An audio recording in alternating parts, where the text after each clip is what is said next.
కన్నయ్య కాదమ్మ నేను కంటి పాపాల చూసుకుంటాను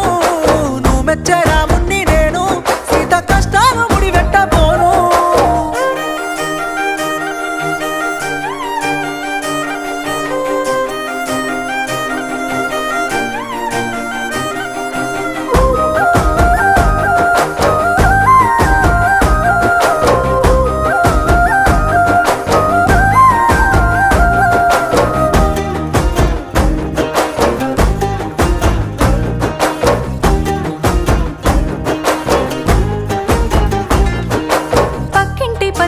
ముందింటి మమత ఇంటెనకనే ఉండే కాపోల రజిత వరస గలుపుకొని సరస మారుతుంటే సరిసక మనసుల తెగవాల